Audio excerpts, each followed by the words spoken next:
নমস্কার বন্ধুরা, মেহুল চামেলি চ্যানেলে আপনাদের সকলকে স্বাগত জানাই। বন্ধুরা, আজ আমি আপনাদের জন্য নিয়ে এসেছি আমের আচারের রেসিপি। আপনারা স্কিপ না করে প্রথম থেকে শেষ পর্যন্ত ভিডিওটা দেখতে থাকুন। আচার বানানোর জন্য আমি এখানে 1.5 কেজি কাঁচা আম নিয়েছি। আমগুলোকে ভালোভাবে ধুয়ে নিয়েছি। এবার আমের খোসা ছাড়িয়ে নেব।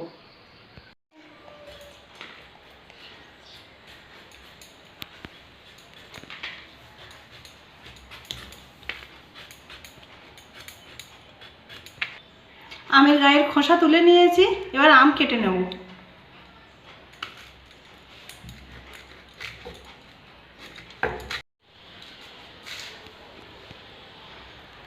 বন্ধুরা, আমি এই আমের দানা ফেলে দেব।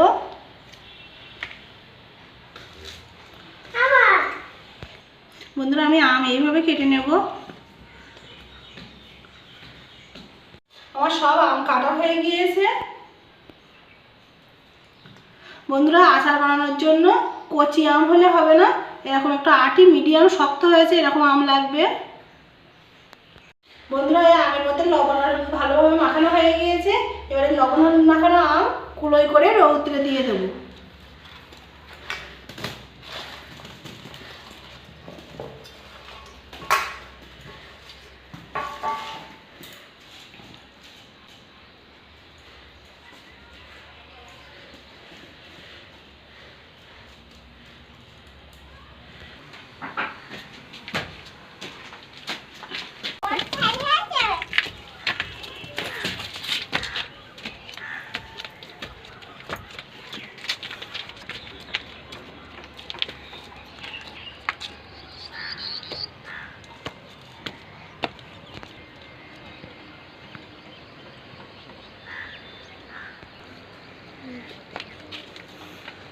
বন্ধুরা, আমি আম রৌদ্রে দিয়ে দিয়েছি। আম শুকিয়ে গেলে তুলে নেব।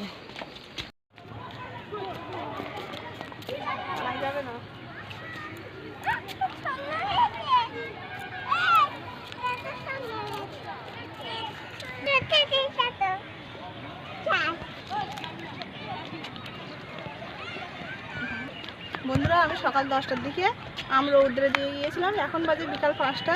দেখুন আম কত সুন্দর শুকনো হয়ে গিয়েছে। বন্ধুরা, এখন যে পরিমাণে রৌদ্র পড়ছে, আম একদিনের বেশি রৌদ্রে দেওয়া যাবে না। সেক্ষেত্রে আমের শাঁস বেশি শুকিয়ে যাবে, তখন আচার আর ভালো হবে না।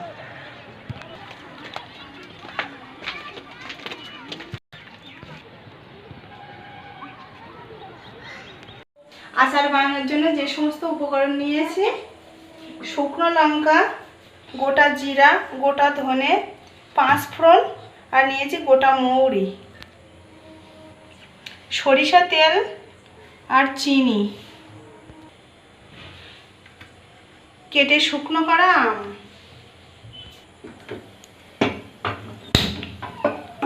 ওভেন জ্বালিয়ে ওভেনে কড়াই বসিয়ে দিয়েছি। সব শুকনো উপকরণ কড়াইয়ে ভেজে নেব। কড়াই গরম হয়ে গিয়েছে। প্রথমে দিয়ে দেবো শুকনো লঙ্কা। লঙ্কা ভাজা হয়ে গিয়েছে। এ সব মশলা একসঙ্গে দিয়ে দেবো।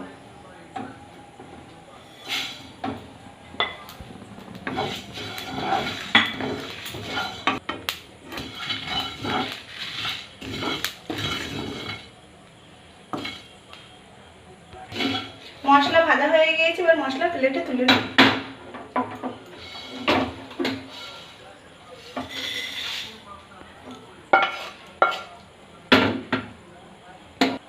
মশলা ঠান্ডা হয়ে গিয়েছে। এবার মিক্সিতে দিয়ে গুঁড়ো করে নেব।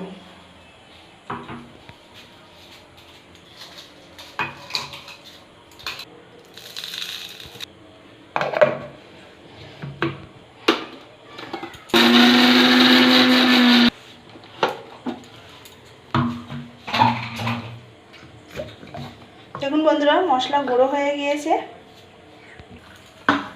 আচার বানানোর জন্য আমি প্রথমে কড়াইয়ে দিয়ে দেবো সরিষা তেল।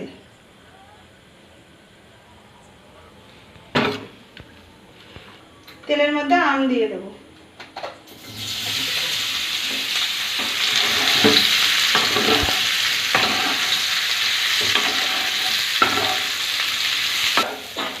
আম দিয়ে 2 মিনিট মতো নাড়াচাড়া করে নিয়েছি। এবারে চিনি দিয়ে দেবো পরিমাণ মতো।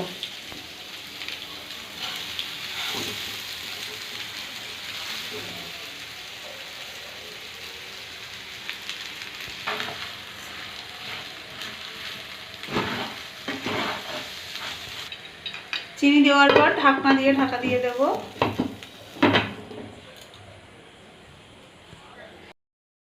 বন্ধুরা 15 মিনিট ঢাকা দিয়ে রেখেছিলাম, এবার ঢাকনাটা তুলে নেব। দেখুন বন্ধুরা চিনি গলে গিয়েছে।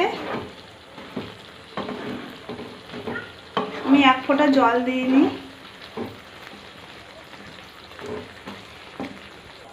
আমের আচারের মধ্যে এবার আমি 1 চামচ মতো ভিনিগার দিয়ে দেবো।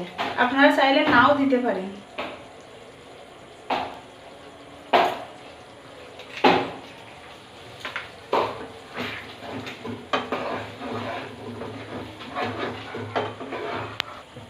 ভিনিগার দিয়ে 1-2 মিনিট মতো ফুটিয়ে নিয়েছি। এবার গুঁড়ো করে রাখা মশলা দিয়ে দেবো।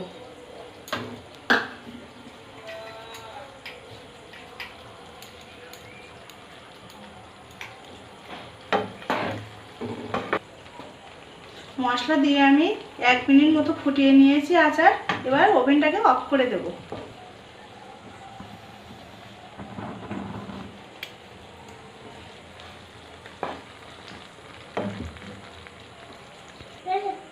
আচার ঠান্ডা হয়ে গেলে আমি একটা কাঁচের জারের মধ্যে ভরে রেখে দেব। বন্ধুরা আচার ঠান্ডা হয়ে গিয়েছে, এবার আমি কাঁচের জারের মধ্যে ভরে নেব।